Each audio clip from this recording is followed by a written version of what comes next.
conta, até porque historicamente, culturalmente, principalmente no Brasil, por conta até de uma fé dominante, no caso do catolicismo, durante séculos e séculos, isso de certa forma afastou a maioria dos jovens.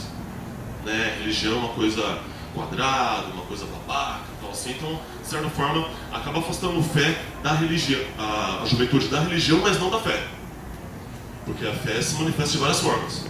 Né? Como no caso da manifestação lá do protesto, né? Os jovens se juntaram, né? Com certeza, na sua grande maioria, nenhum deles, a grande maioria desses jovens que se organizam em manifestações, muito guiados por Karl Marx e outros, né? Figuras aí pensantes que não são tão simpáticos à ideia de religião, eles têm essa coisa de aversão à religião, mas tem fé, tem crença. Creem, como até foi colocado aqui antes, que fé é confiança em si mesmo. E a grande maioria dos jovens tem essa confiança em si mesmo. Não numa fé religiosa, mas numa fé ativa, de atuação, onde ele pode mudar o mundo independente da religião. A juventude quer mudar o mundo, independente da religião. Se a religião vier em parceria, bacana, porque vem orientando, né, esclarecendo de uma maneira mais clara, mais evidente. Né? Mas não necessariamente a fé da juventude está ligada à religião. Entendeu? Abranches, a fé para você é divina, é abstrata ou é humana e concreta? É isso tudo junto, né? Porque já que ela é intuitiva, já que ela é o estímulo original, ela faz a conexão para que a gente se sinta integrado na natureza, com o cosmos. A fé faz essa ponte. O problema das pessoas fragmentadas é que elas não conhecem profundamente a si mesmas e não conseguem fazer essas conexões. A fé faz a liga, faz a junção. Então aí fica mais fácil a gente poder entender a natureza, entender a Deus, entender a nós mesmos, através desse ponto em comum. A fé facilita as coisas. A fé nos dá esse apoio. Por isso que, logo no começo, falando aqui de o que fazer da vida, como escolher, eu vejo gente de todas as faixas etárias aqui agora. Criança sentada no colo da mãe, alguns que acabaram de sair do colo da mãe, outros que estão começando. A mocidade é interessante porque a gente passou por tudo isso. Agora, por que eu falo? Porque eu estou olhando e estou morrendo de saudade daqueles tempos, rapaz. Recebi uma ligação agora aqui de um colega lá de Juiz de Fora, convidando para a comemoração no próximo carnaval dos 25 anos de início das atividades da nossa confraternização de mocidades espíritas de Juiz de Fora e da região da Zona da Mata. Eu fui um dos fundadores desse movimento, 25 anos. Aí estou convidando para juntar o povo da velha, que chamaram de velha guarda. Ah, que isso? Aí quando chamava, você veio para participar. Vamos lá uns 2 dias e a gente vai poder conviver com o pessoal. Aí eu me lembrei que no começo a gente se emocionava, chorava, vendo os primeiros encontros, o primeiro encontro que teve, atividade mediúnica, criando uma situação. E hoje os jovens que chegaram naquele primeiro encontro assumiram a direção do trabalho. Isso é resultado de uma continuidade da fé. E isso é resultado dessa parceria da gente com Deus, mas da gente com o melhor de nós mesmos também. Então, eu fiquei vendo isso e vejo que há momentos que a gente na mocidade encontra de tudo, né? Encontra um grande amigo, que às vezes vai até 40 anos depois, você vai visitar os netos daquele grande amigo que começou na mocidade. Encontra um grande amor. Encontra aqueles que passam também, né? Namoro que começa e que termina na mocidade. Ou então casamentos que prosseguem por causa da mocidade. Trabalhos do bem que seguem.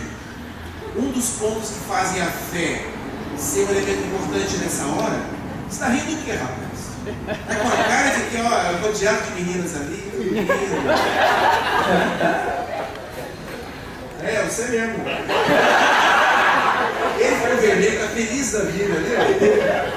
Quando a gente fala desse negócio é bom, né? É legal, dá um combustível para continuar. Fé é combustível. Acho que ele tem conhecimento de causa. Uma das características da fé que eu quero falar agora que eu acho importante a gente guardar: perseverança, Pedro. Continuar com a tarefa. Continuidade. Porque um dia nós vamos ter 30, 40, 50 anos de idade. Um dia nós vamos ter 60, 70. Se a gente continuar na atividade da casa espírita, da causa espírita, do estudo espírita, a gente deixa de buscar referências. Aliás, nunca vai deixar, né? Sempre está lendo, estudando, pesquisando, porque sempre tem alguém que sabe mais do que nós. Mas também você vira referência. O pessoal que chega e olha e fala, poxa, ele está aqui até hoje. Ele continua, sinal de que isso aqui é bom. Ninguém fica o tempo inteiro querendo, eu quero ser um velho, eu quero vir aqui porque é muito ruim esse lugar. Não, você vai porque é bom. Isso é bom. Há pessoas que chegam na casa espírita, estão na velocidade com você, vão embora por outras atividades. Depois voltam ali uns anos e você já está fazendo palestra. A pessoa olha, fazendo palestra, legal, um jovem fazendo palestra. Aí a pessoa, por uma circunstância ou outra, vai levar a vida dela, sofre bastante e volta lá na casa espírita. E chega lá, vê você dirigindo a casa espírita. Poxa, que bom, o cara ganhou responsabilidade, está fazendo. Por uma circunstância ou outra, ele vai embora, 15 anos depois volta quebrado, emocionalmente. Chega lá, você já está mais ou menos com o cabelo branco, assim, meio acabadinho. Mas você está lá, dirigindo realmente um olho, ligando o cara. Que isso, o homem ficou mesmo. Mais uns 20 anos a pessoa chega envelhecida no sofrimento, na dor, no abandono, na tristeza, e vê você lá, um baluarte, um pilar vivo da doutrina espírita. O que sustenta isso? Uma coisa que eu chamo de fé. Acreditar na continuidade. Espero que todos aqui permaneçam, assumam tarefas, abracem as tarefas, apesar da faculdade, apesar do casamento, apesar do emprego, apesar de ter que se deslocar para qualquer lugar do Brasil. Leve junto esse tempo íntimo para que a gente não quebre essa continuidade. Legal. Obrigado.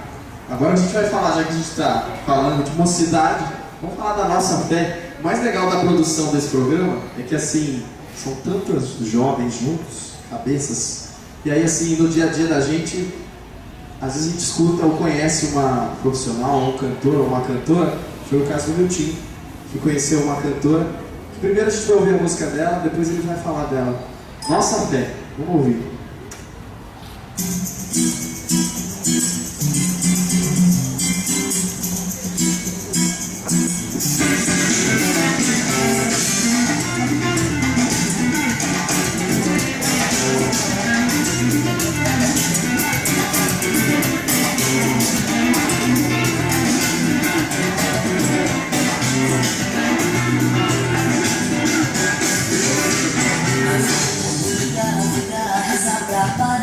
Pra São Benedito a fé, até que ilumine e conforta o povo de fé. A fé, olha o seguinte, que remédio santo pudesse curar minha dor.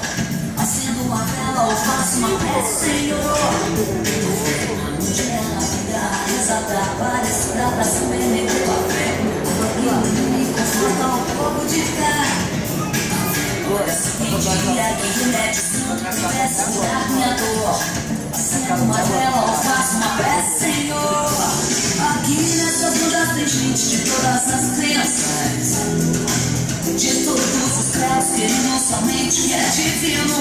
E nunca duvide da força que move esse mundo, pois tem de todos os grupos e cultos e religiões. Eu não duvido.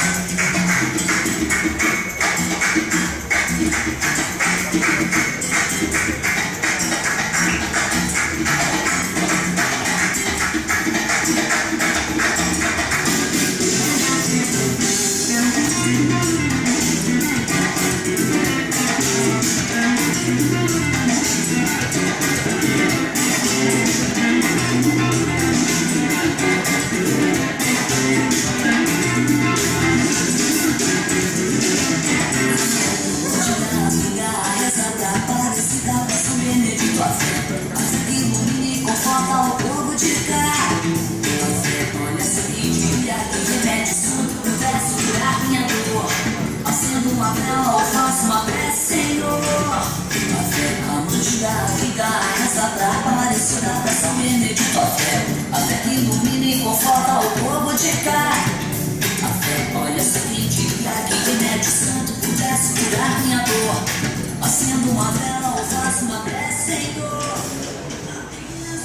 Miltinho, conta pra gente como é que você conheceu a Pitty, cantora de São José dos Campos.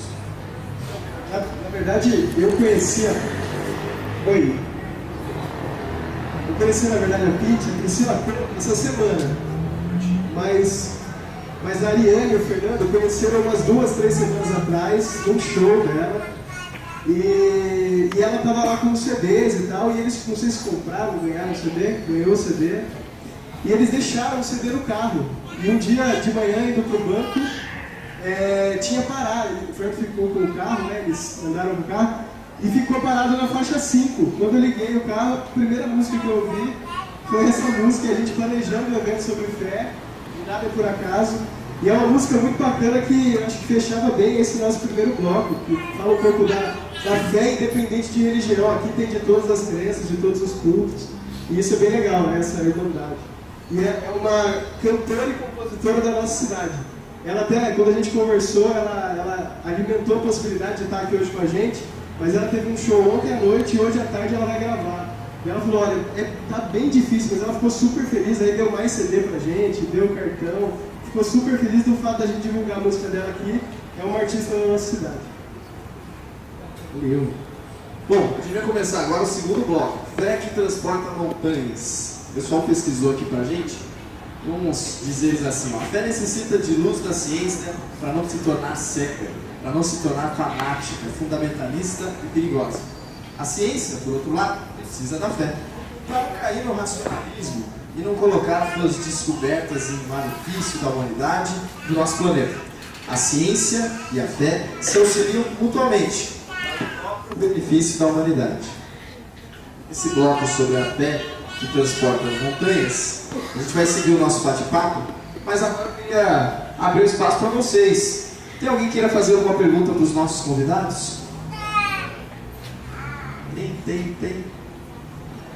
Lá, deixa eu ir para você. Nome e faz a pergunta. Alô, oi, bom dia.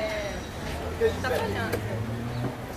A fé para mim é ir de encontro a uma força que a gente nem sabe que tem, né?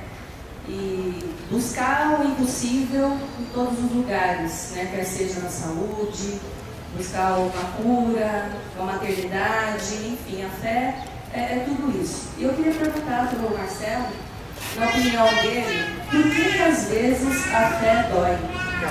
Ricardo, desculpa. Por que às vezes a fé dói? Porque às vezes a fé dói. A questão da fé, eu acho que a doutrina espírita, ela trata de uma forma grandiosa. Porque a fé, e aí nós temos a fé humana, que é a fé que está em nós, quando a gente procura ser atingir os nossos objetivos. E muitas vezes isso não acontece. Não acontece porque tivemos fé, mas Deus não atendeu? Como assim? Então, a fé espírita, ela nos prepara também para os reveses, para o enfrentamento com a dor.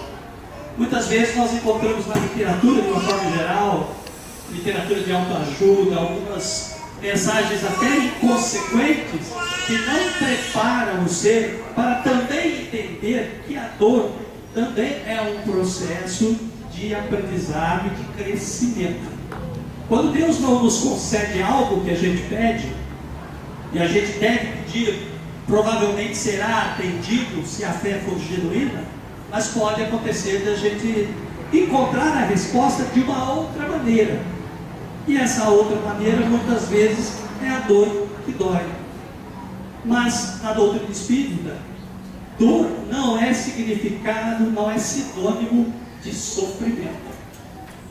A dor, ela nos visita muitas vezes, essa fé que dói, buscando a reflexão, buscando algum aprendizado. E aí cabe em nós uma resignação com Deus, de aceitar que foi esse o caminho que Ele nos trouxe para atender às nossas preces. A fé espírita nos prepara para isso. Acho que a grandiosidade da doutrina espírita é justamente mostrar que o mundo de provas e expiação que a gente vive, que muitas vezes a dor está sempre presente, é uma grande escola de aprendizado. E isso tem me ajudado muito. Não são só palavras de teoria, porque eu tenho aqui amigos aqui que conhecem a minha história e sabem das dificuldades que eu passei pela vida. E tive que exercer a minha fé em meio a muitas dificuldades. E justamente, se não fosse a fé que eu tenho, com certeza eu não estaria aqui com vocês, trocando esse conhecimento, essa oportunidade. Tá? Então acho que é por aí. Vamos ter confiança de tudo bem também. Mais alguém? Pergunta? O Carlos Abrantes, pro Julião? Não? Não? Então, um de cada vez. Nada? Então tá. Julião, diz pra mim uma coisa. O que a tua fé já te trouxe de mais belo? Francisco, eu acho. Porque são 10 anos de relacionamento, né? De companheirismo aí, meu e da Shiva. E nesses 10 anos, ela não, querendo ter um filho. E eu sempre celebrando tendo gente.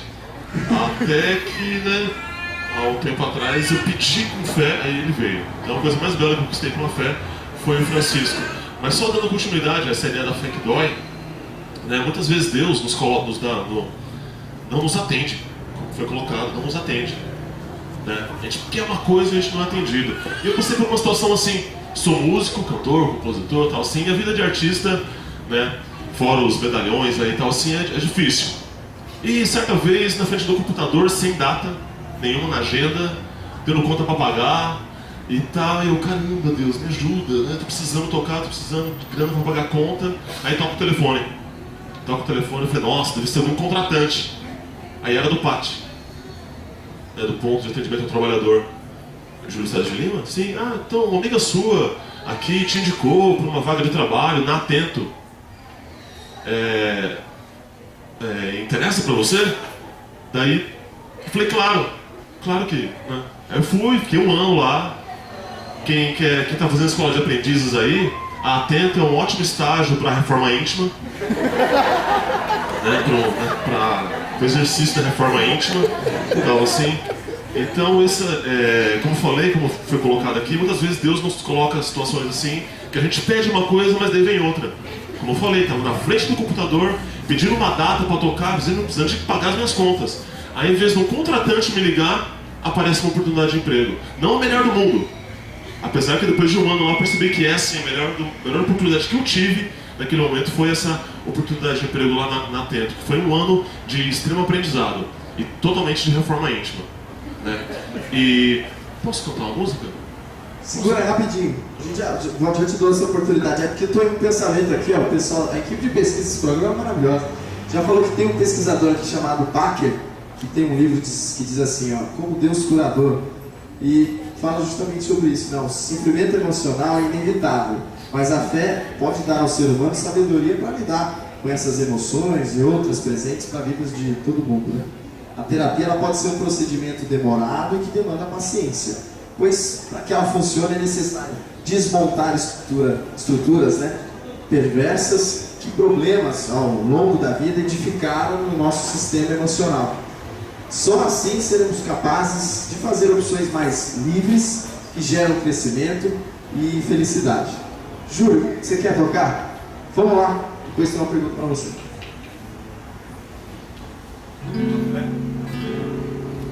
A fé que transporta montanhas.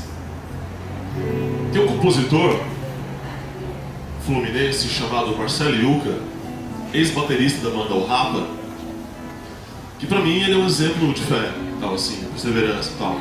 Ele, enquanto baterista e compositor da banda O Rapa, sempre nas suas composições traziam essa questão da denúncia, da questão social do país, muitas vezes até a questão da esperança em um mundo melhor e tudo mais, né?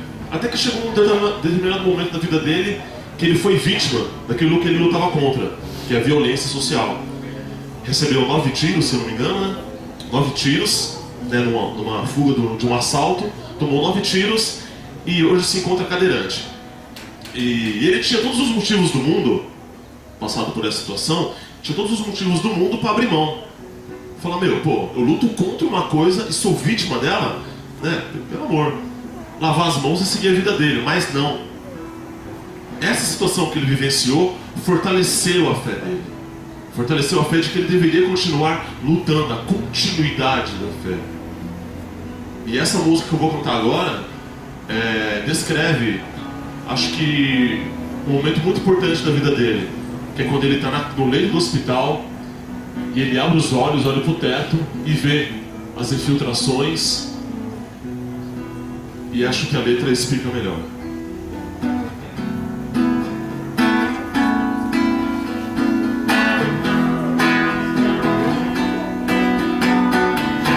Em um leito do hospital, ele acorda.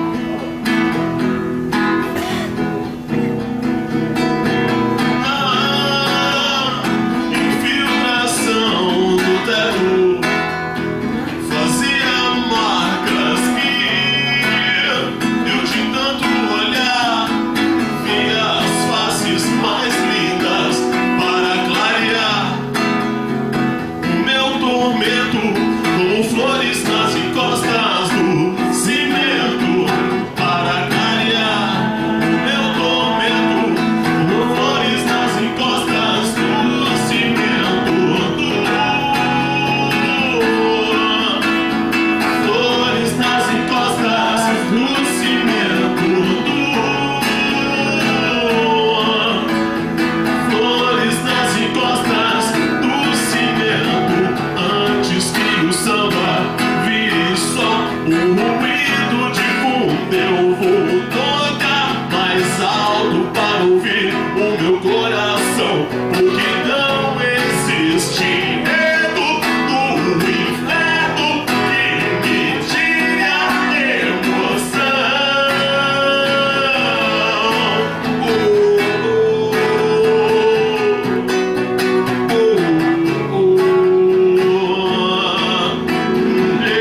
do cimento para clarear o meu tormento, como flores nas encostas do cimento. Quem gostou? Salve, salve, Casteluca. Cozinho de pé. Obrigado. Abrantes, para você existem sonhos impossíveis? Milagres têm alguma relação com a fé? Segundo, volto a citar o Santo Agostinho de novo, no livro Confissões. Ele disse que milagre é a confirmação de uma lei que nós desconhecemos. Logo, milagre não é algo que foge do padrão que está previsto na natureza. Basta que a gente um dia compreenda. Por isso que na questão da reencarnação, quando falaram, não, mas eu não acredito nisso. Não tem problema. Não tem problema não acreditar. A reencarnação não vai deixar de existir porque você não acredita, ou porque aquela pessoa não acredita. Quando ela estiver preparada para entender, ela vai entrar no contexto da crença, no contexto da certeza, da convicção, e aí vai ficar fácil. A fé participa disso tudo. Então, diante da sua pergunta, eu me lembro de Madre Teresa de Calcutá. Um dia um jornalista meio biruta perguntou para ela: a senhora vive rezando? Toda hora que eu olho para a senhora, já está rezando. O que a senhora pede para Deus? Eu não peço nada, meu filho. Eu apenas escuto. Escuta, então ele fala alguma coisa para a senhora. O que ele fala? Ele não fala nada, ele só me ouve. A jornalista pirou de vez. Fé nos abre os ouvidos da alma para escutar aquilo que não é dito, mas aquilo que é intuído, aquilo que chega como desafio da vida. A mensagem que a vida mandou para o Marcelo, e ele está tendo que encarar lá no leito, ressignificando a própria existência, as próprias certezas, as dúvidas, se reajustando para poder conduzir a vida e tornar a vida um pouco mais agradável. Isso é a transição. Estamos vivendo um tempo de transição. Vocês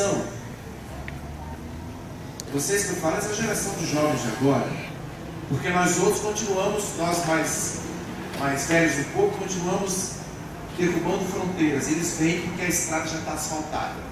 E vocês vêm para arrebentar na transição. Daqui a pouco a gente chega no mundo regenerado, o mundo de regeneração, em que a grande maioria vai pensar no bem e a minoria é que vai querer fazer o mal. Vocês estão preparados para encarar esse desafio? E nós ficamos na retaguarda, segurando a onda, porque vocês são melhores do que nós. Aliás, depois, nosso Senhor Jesus Cristo, posso tirar uma foto do seu lado depois? Tem que aproveitar, gente, não é a cara. Olha aquilo ali. Eu nunca estive tão perto de Jesus como eu estou agora. Depois eu tiro uma foto com você para registrar o fato. Tá bom, Olha que interessante, o pessoal da pesquisa passou para mim, dois pesquisadores, o Boff e o Hale, no livro Espírito na Saúde, disseram assim, de acordo com o Hale, a fé é curadora. Jesus Cristo, como terapeuta, curava por meio da energia presente nos espíritos das pessoas. Era a fé que as curava. E Jesus ensinou o amor que cura, que dá paz e obtenção da felicidade. Ele ensina que o amor é uma força curativa. Legal. A gente encerra esse segundo bloco para a gente começar o terceiro em seguida. Vamos fazer um pequeno intervalo, mas PH quer falar alguma coisa? Ele puxou ali no cantinho. Diz aí. Eu pedi permissão aqui, que eu não mando nada, questão beleza. Eu escuto acho que o Júlio e o Ricardo falando sobre a gente pedir e não ser atendido.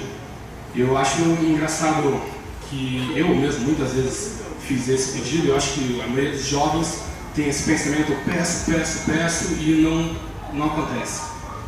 A gente tem que imaginar Deus, nós chamamos ele de Pai. Então a gente pode exemplificar com os nossos pais. Eles dão tudo que a gente quer? Não. Eles não dão tudo que a gente quer. Eles dão o que eles acham que é melhor para nós. Agora, tem uma grande diferença. Deus, ele